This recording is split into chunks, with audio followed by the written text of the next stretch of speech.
Welcome to episode 169 of Wealth Talk. My name's Christian Rodwell, the Membership Director for WealthBuilders, and I'm joined today by our founder, Mr. Kevin Whelan. Hello, Kevin. Hello, Chris. Good to be with you again. And you're looking distinctly bleary-eyed after a bit of a birthday bash and a celebration. For a man of such young age, you're looking rather well. That's it. I still know how to party. Yep. Had a good weekend. Thank you. But back in the hot seat, here we are once again, powering through. And we've got a fun episode today because obviously one of our biggest values really at WealthBuilders is about sharing. It's about community. It's about supporting like-minded people who are on the same path. And, we've got a big mission, Kevin. We're probably good to reinforce that and share that again with everybody as to what really drives us with our, mission every day at WealthBuilders. Yes. And I think our mission has been consistent and solid since episode 1, which was when, Chris? When did we shoot episode 1, or when did we record that? That was around February 2019. Ah, right. Okay. Well, I tell you what, I wish there was the same solidarity in politics right now. I think if anybody's out there who's a joiner, or a cabinet maker, they definitely need some problems, because there's definitely a problem going on in the UK government. There's a cabinet that's definitely broken. There's no shared values there, is there, really? They're pulling each other apart. But anyway, no political comment needed. But going back to episode 1, and I had reason to go revisit that because somebody reached out, and it's really quite poignant, Chris, because somebody reached out to me on LinkedIn and said, I've been putting this off, this being being a grown-up with money, I think she referred to it, for years and years and years. And now I've finally kind of got the reason to take action, which is the catalyst, as we talk about it. It's some reason to overcome inertia. And for some people, that catalyst is strong, like mine was with the death of a father very young. But for others, it comes to them, in an odd way. But anyway, I listened to episode 1 again. And it just said, we're on a mission.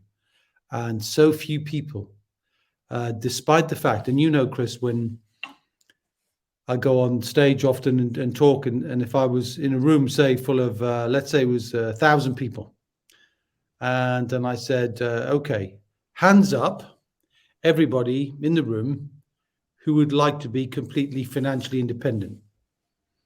How many hands do we get out of 1,000? It's almost all of them, apart from those few people who just never, ever going to put their hand up for anything. That's right. You get the ones who put their arms folded like that and going, you're not getting me to participate. But that's fine, But internally, everybody would want to be financially independent. There's no reason not to be.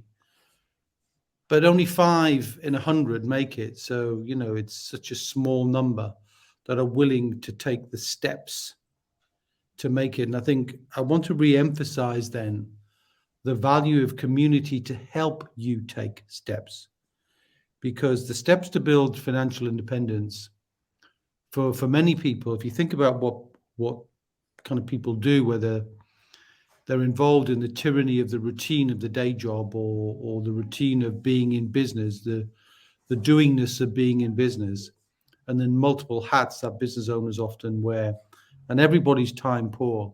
The key challenge is, how do you find the time, number one? How do you find the wisdom to know what to do? How do you find people to trust to help you do it? And how do you even begin to know where to start? And we know that the wealth building process is a series of very small actions, not very large ones taken in one go.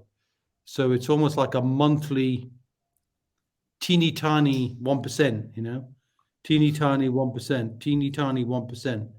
And it's building layers upon layers of actions that are needed. But when people don't start, that's the killer. So when I re-listened to episode 1, and our vision, Chris, which was kind of coined to get 50,000 people on track to become financially independent. What I mean by on track, I mean following a plan, doing something consistently, and building confidence to know that financial independence is assured. And we often see that, don't we, as our members go through the academy process, the language they use once they've got it is confident. I'm confident now I will achieve financial independence. Whereas at the beginning, they were not confident at all. And you don't have to be a member of the Wealth Builders Academy. You don't have to be a full paying member. We're not about trying to just encourage people to commercially engage with us. You can participate with us on the outside, can't you? You can join our free Facebook group. You can join our community. And that's what I wanted to share, Chris, today, is the power of community, the value of community, and the impact on you that being in a community makes, because all too often, and very often, Chris, in different ways, people say to me, I mean, at the bottom, when this lady was saying, I've been putting it off for years, I didn't know where to start or who to help me. And recently I was talking to one of our members in the Academy, Chris, who's a very renowned doctor, and looking to, get involved in business, and it's not his natural skill set, and saying, when it comes to business, I feel alone. Do you know what I mean? It's like when you feel isolated, when you feel alone, when you don't have a sounding board, whether you don't have an environment of trust, it's all too easy to get overwhelmed by the news, particularly right now, to be blown over by, there's just too many things to think about. And maybe even inside a family, the support environment of a family may not be conducive. We see that with wealth dynamics. Sometimes people in families not actually pulling together, but pulling themselves apart. So, Chris, I wanted to take this episode to talk about the 7 values of being in a community, and to hope that, whether paid for or not, that's not our objective. Just join the community. And the community of Wealth Builders is built upon a number of shared values. And that, to me, Chris, is number 1. So not just number 1 out of 7, but number 1. You need to have an established set of values which are unimpeachable. They permeate through the very fabric of the community.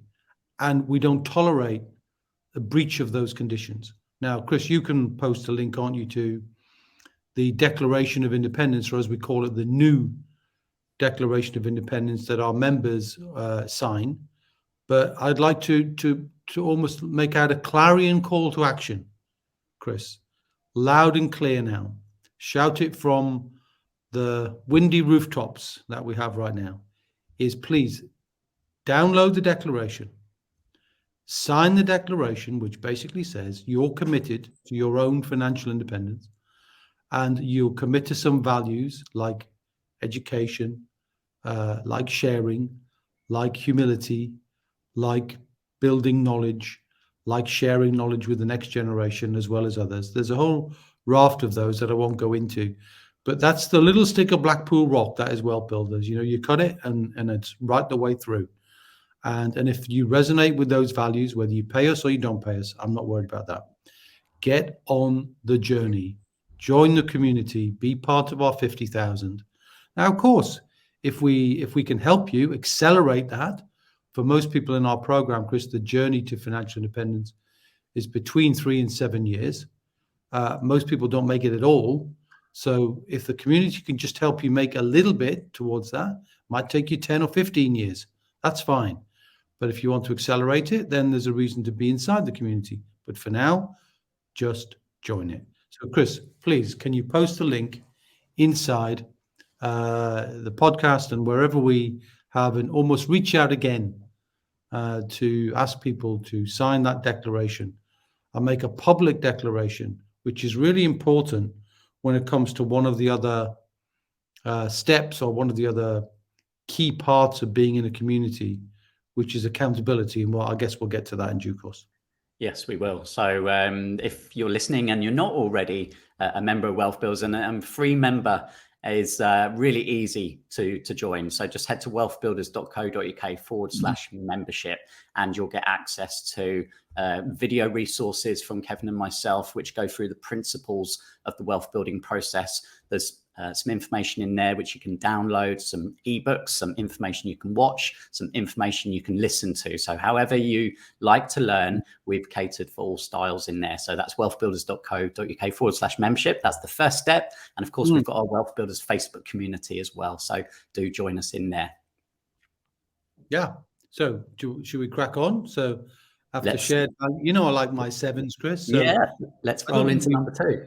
I don't think we've shoehorned this. I think we've done an elegant job here. No, number 2 is shared knowledge. So it's all about sharing, and it's not just and the purpose is to give you an outcome. It's not just sharing for sharing's sake. It's an outcome, and the knowledge and the experience of others means that they can share that with you in a way that isn't just like academic experience. You can read a book, you can go on a webinar, and obviously there are dangers out there, aren't there, in terms of education that's leading to courses that lead to more education, that lead to more courses. And we always counsel caution in that regard. What we want is you to be able to take some action.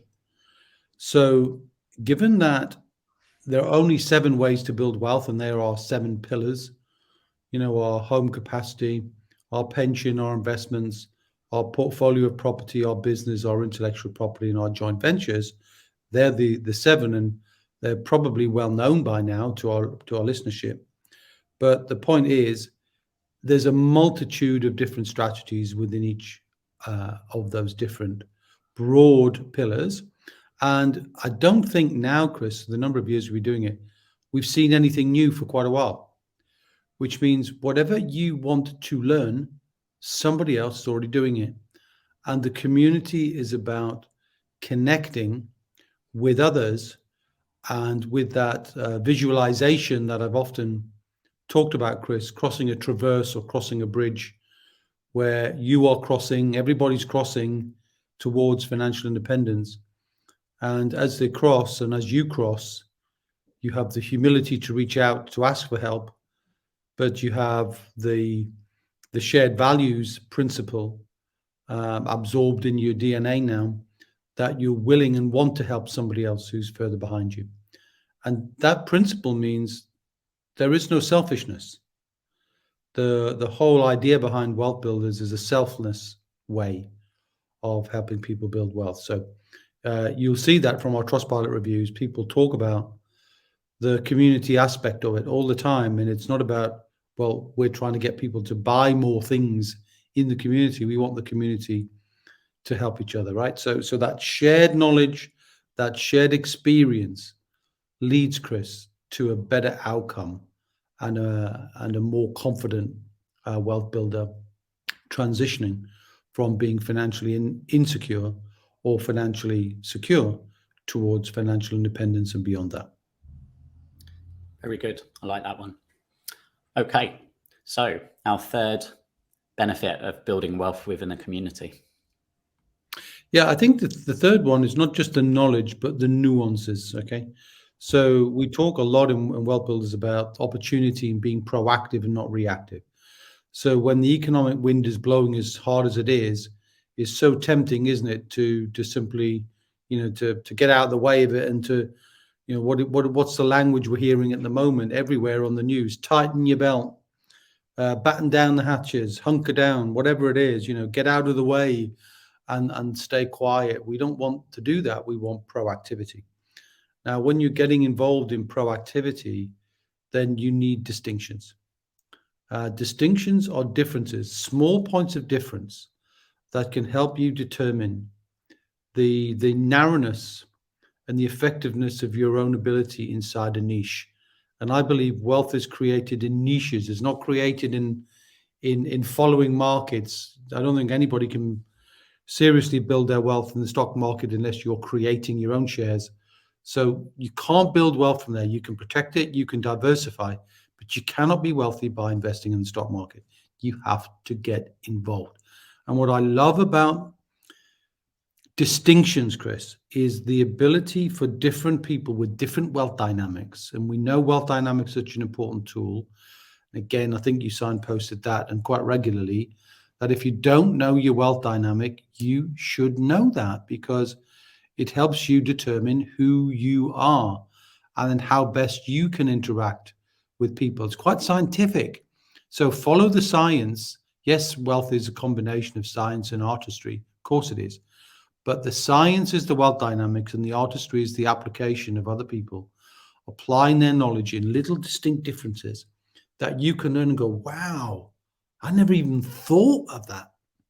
And that's where you can get kind of inspiration from other people. And that's why we love sharing, don't we, on podcasts, not just case studies, but just the way people are just so outstanding in what they do and find little ways to cut and sharpen their diamonds so it glows for everybody else to see, and they're willing to share that and show that inside the community. So number 3, Chris, distinctions. Okay, I like that. All right. So number 4, I know this one because when our members join us, we send out a big wealth chart, and the wealth chart's available. Anyone can get a copy of that or see that. That's on our website. We love that because you're able to track your progress. But on the wealth chart, we've got the 7 pillars, we've got the wheel of wealth, we've got debits, we've got roof. So all of these names, right, these acronyms are something that are known within our community. And this is a key part as well, isn't it? Yeah. So number 4, language, common language. When it's an interesting thing, Chris, and it's sometimes challenging for very successful people because they take for granted their successes either in their ability to earn income or their ability to make profit in a business. But all around them, language of commonality is drifting in their life, and they take it for granted. Okay. Everything you do, there's language, there's abbreviations, there's ways of talking that only you know, but you get so used to them, you abbreviate everything. And we're all about that too, but we tend to use acronyms, or I tend to try and find them, don't I? Make up the acronyms and to help us teach it. But the principles are that when you're building your wealth and you're learning new distinctions, you're learning new knowledge, you're going to learn new language. And one of the common binding principles of a community is shared language. So we want people, and I'll often, and I feel sometimes, Chris, I'm a bit like a headmaster in a school. I meet people. I met one of our students recently, Chris, at a wonderful community gathering. Actually, it was quite inspiring. Actually, in the Northeast when I was up there just a few weeks ago, and I bumped into there were 2 of our members there, but I was talking to one of them, and she kind of looked at me and I said, could you just remind me of the 7 pillars, please? Right?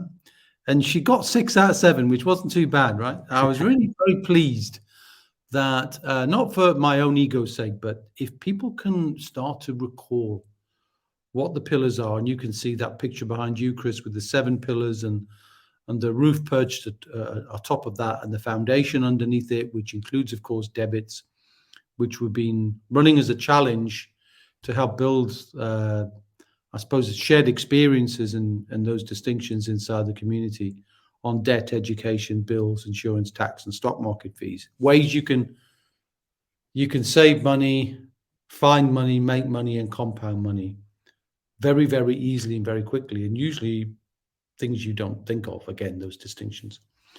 Anyway, the point of the language, Chris, is you're going to learn new language and you have to accept it. And don't feel negative about it. Feel pleased that you've learned some new words and some new language, because whatever strategy that you engage in, whether it's the stock market, whether it's property, business, intellectual property, or joint ventures, you're going to learn new words. So it's almost like get a book, keep a diary, have a journal, that log, almost like you did when you were doing French or Spanish at school or college. You've got a vocabulary book. Start to note the new words. And if you get any words you don't know, jot them down and look them up and start to build your financial intelligence, not just for you, but for the sake of the next generation as well, because they're going to hear these words too. And if you don't know them, you can't teach it.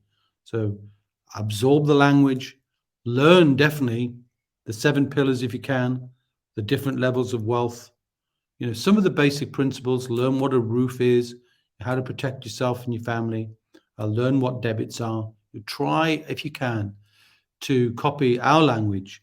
But if you learn new language from other groups, participate in that and enjoy the community of others as well as wealth builders. So number 4, Chris, language. Okay, good. On fire. So let's just recap then. So number 1, we had shared values, obviously talking about the declaration there. Number 2 was shared value with the knowledge, the education. Number 3, distinctions. And then we've just had shared language, number 4. So I think that's a good point for us to take a breath and head over to Trustpilot, because I forgot last week, didn't I? So let's catch up. Let's catch up. And actually, we have had one in from one of our members. And it's Ben. So Ben is saying, I'm still a fairly new member of WealthBuilders, but as soon as I joined, I could immediately see the value of being part of this trusted community. And I swear I didn't pick this on purpose. This just happens to be the latest one coming in. So the amazing podcast they have created really opened my eyes to the power of relationships and personal branding. I look forward to amending my Trustpilot review in the years to come, where I have hit my financial independence target and will be deeply thanking everyone at WealthBuilders. Well, I hope so too, because you see, if you think about this for a minute, Chris, right? There's always going to be naysayers. There's always going to be people who don't believe, is WealthBuilders a cult? Is WealthBuilders, saying one thing but doing the other? That's just not true. It's just not true. So if you think about the value, let's say, Chris, we work with someone. Let's say it takes them 5 years, right, to become financially independent. And we've created the infrastructure to make that happen. And of course, we don't do the work. The work of building wealth is always your work. But let's say it takes you 5 years to do it. And let's say you joined the community in the first year, you were immersed in it, as we always want people to do in year 1.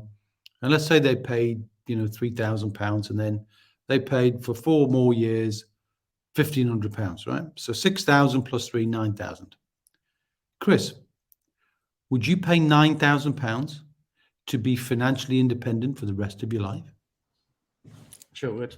I mean, it's not a high price to pay, and some people don't stay with us that long. They'll immerse in year 1 and then they'll feel confident. They don't need to join us.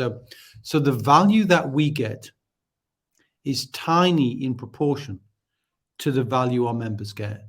And I just want to reinforce that we're not just, we're not doing something that's just about commercials here.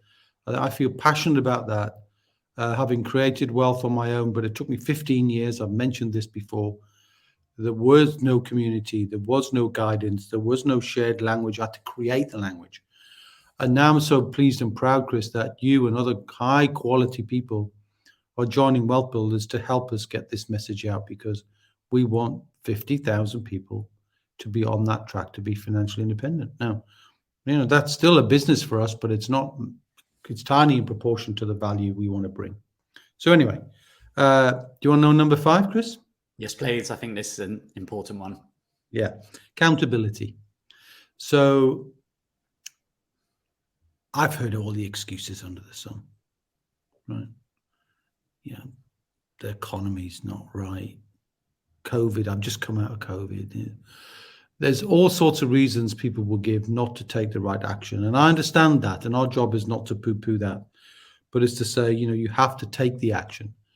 But it's better inside a community of supported and supporting people to feel the level of accountability, not just you got your wall chart, not just looking for an accountability buddy or an accountability partner, your coach, turning up for opportunities, both on the masterminds on a monthly basis or events that we arrange. People will do more to hold themselves accountable to somebody else than they will often do for themselves. They'll often let themselves slide. We know this is true in aspects of health, aspects of wealth, and in fact, all aspects where it takes commitment. And I think the accountability of a community holding you to account is a very, very strong and powerful driver towards helping people achieve what they want. I mean, I don't want to draw parallels too much, but there are so many other business models out there, which focus on, say, health and weight and so on, and that accountability is an important part of that. And I think it's best not to duck it. It's best to be accountable, because accountability will mean you're just taking small steps. You're just taking a small step. It's not like being at school, when you're told off for not doing your homework. It's your work. So if you need to take a month off or 2 months off or 3 months off or go on a sabbatical for a year, that doesn't matter. You know what you're doing. But when you come back and you're saying, this month, I'm going to hold myself accountable to get this done. What is the thing you need to get done? Well, it will be obvious inside a community what's the first thing you should do, because we have a plan. And somebody will work with you on the plan to say, right, the first thing you need to do is, right, let's get that done. Second thing you need to do is, and I suppose, Chris, the one that's often overlooked, ignored, and pushed to the back is the roof. So many people avoid taking care of their family, not because they don't want to take care of their families, they don't want to do the work of thinking about the will, thinking about powers of attorney, or knowing where to start. And the fact that we're so focused on that, saying, right, we're getting your roof done. We're getting your family watertight. Do you agree to do it? Yes, I do. Let's get it done. And you can pretty much do anything that is foundational, whether it's debits or whether it's the roof, the top and tail of the wealth building process. You can do pretty much any single thing in 30 days, which is why we have the mantra, never let 30 days go by without doing something positive towards building your wealth, whether that's learning something or doing something. But in the end, the doingness is the key. And doing means being accountable to yourself, to your partner, and to somebody else. And a community can be a healthy level of support, not critical support, but warm and encouraging support. So number 5, accountability. Yeah. And we've talked about a plan, we've talked about processes, and we have a 9-step recurring revenue roadmap, don't we? We know that is the step-by-step process that everybody has to move through to go from financial insecurity to security to independence. So each of these things we're talking about are just steps on that process, which we know very well. Yeah, and we know it works. It doesn't not work. It works. So if you can follow a path that's already well trodden, why would you try and create your own? I mean, it's like you're always going to be pulling yourself apart if you're going against something that doesn't work, or you think it might work, but actually just having somebody to help you understand where you are, it gives you a sense of perspective, because like any GPS, imagine the invention of GPS, but the GPS was just maps, right? But before GPS was maps, what's the difference between a map and GPS? Well, you know where you are. So where you know where you are and you know where you want to go, the GPS will get you there. And that's what WealthBuilders does. But you've got to know where you are. So where you are is you've got to know where your finances are at, what your wealth dynamic is, what kind of areas of interest do you have. We do this, Chris, in another acronym called FIRST. Your 5 forms of leverage, right? Another one. And, we're constantly building the language so that the principles will work for anybody. And I don't think I've seen anything now. I've been doing this for 30 years, Chris, now, probably teaching it, more than 15 now, since 2008. Just about then is when that was the big issue for me, wasn't it? Just realizing traditional financial models were broken because everything crashed in 2008. It's now 2000 or almost 2023. So 15 years. And I think we've covered pretty much 9/10 or even 95% of wealth building activities we know. There'll be some things we don't know, and that's going to come out. Of course, that's going to come out with NFTs and new technology and all sorts of things, but the principles will stay the same. And I think we've got those principles nailed, Chris. So anyway, number 6. Yes. Well, you just mentioned step 5 in the roadmap was leverage, FIRST, and the T stands for. T stands for time. See, everybody, we talked about that at the beginning. The biggest excuse we get, don't have time. Now, I asked you earlier on in you're an engaging audience, Chris. You're a stool pigeon in the audience, aren't you? Would you like to be financially independent? Would you pay for it? Yes, you would. But everybody wants to be financially independent, but the thing they won't do is give it time. And I think and that's the excuse we get more than anything else. Life's getting in the way. Well, that's fine. I don't have a problem with that. But we know that it takes, say, an average of 3 to 7 years, so call it 5. But 5 years of time is 60 months, right? You can make 60 decisions, 1 decision a month. Then that will propel you towards financial independence. So everybody can find some time, but the combination of all these things, these ideas I'm sharing today, Chris, on community, all interlock, and they kind of like a Venn diagram. They're all working with each other, and what they'll do is will shortcut your time. So if you do something on your own, took me 15 years, I can teach it now in 5. Why wouldn't you take the intellectual shortcuts? Why wouldn't you make the distinctions to help you short circuit the time? So you can get to where you want to get to faster, safer, and absolutely more enjoyably. We didn't put that one in the 7, but I'm sure we would wrap that round the outside and say, this is an enjoyable process. It's not a difficult process. Yes, there are some challenges, but it's not difficult or lacking enjoyment. I mean, you see that in the reviews, Chris. People are having fun doing this. And so wealth building should be, because if you're having fun building your wealth, that's going to traverse the next generation as they are sponge-like. They'll get to see that you're enjoying your own journey, and they'll want to be part of that journey, because that's what kids do. Kids of all ages, by the way, want to see that you're enjoying your life. And that time leverage is not just a bridge for you to get there faster, but it's also a bridge to help your own children get there faster as well. Because one of the values in the Declaration of Independence, the new Declaration of Independence, is building the wisdom for the sustainability of the wealth in the next generation. So this is time travel, Chris.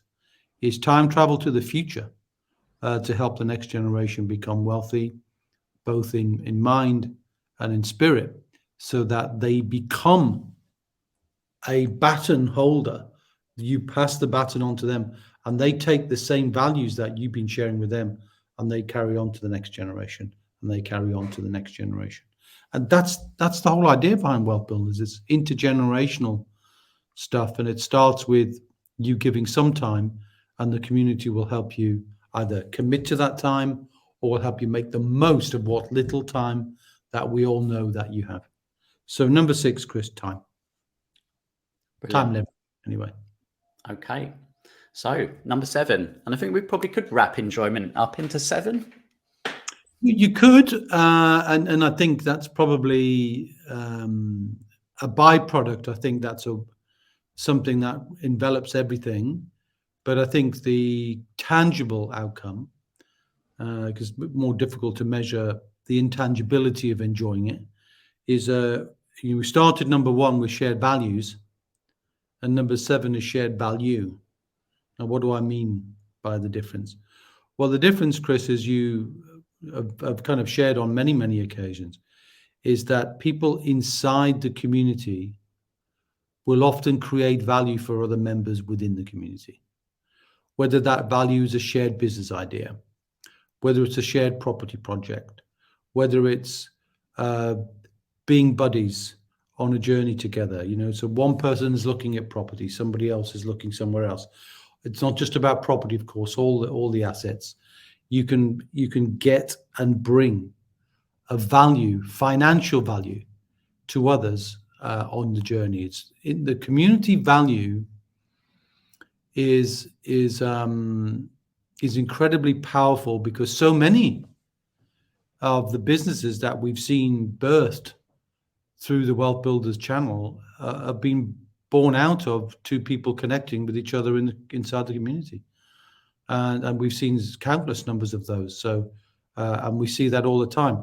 Now, unless you're in a community where the trust is already assumed, a safe harbor, nobody's trying to take advantage, those values are embedded in everybody, then you've got more opportunity for that to happen.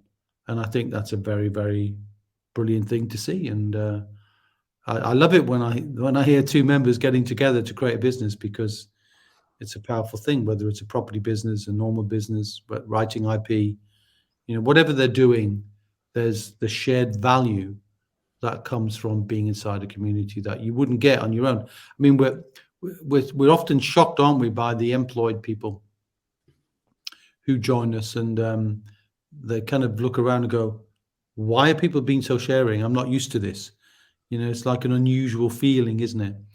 And for the business owners, often the business owners who are the owners of businesses or the decision makers, and they're not sharing with the people, let's say, who they're employed, because they're thinking about their own business and their own exit and profit, which is not always a feature of being an employee.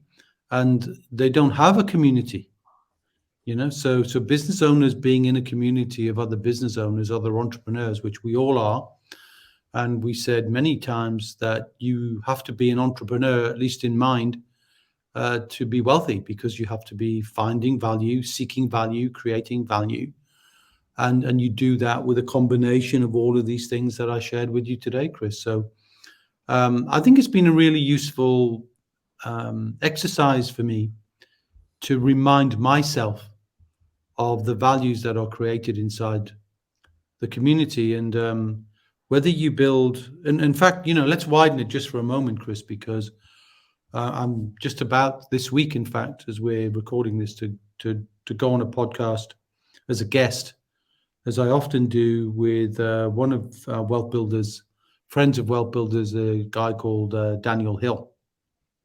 And he's guested on our podcast before, and I'm sure you could signpost that, Chris, where Dan Hill, gave his best to help make distinctions and differences to WealthBuilder members. And he's written a new book, and I was just kind of diving into what was the purpose of the book. It's got a very unusual title, and it made me think.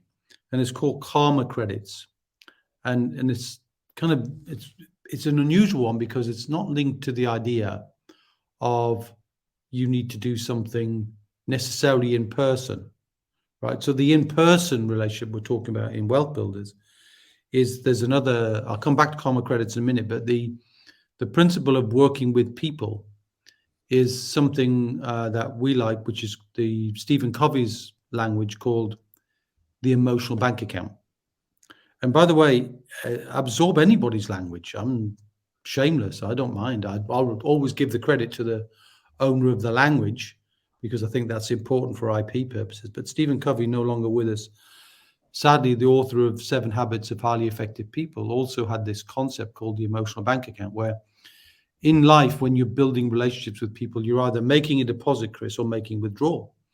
And the idea is to keep making deposits with people. Then you've got that relationship on which you can bank. And we've all met people who are takers.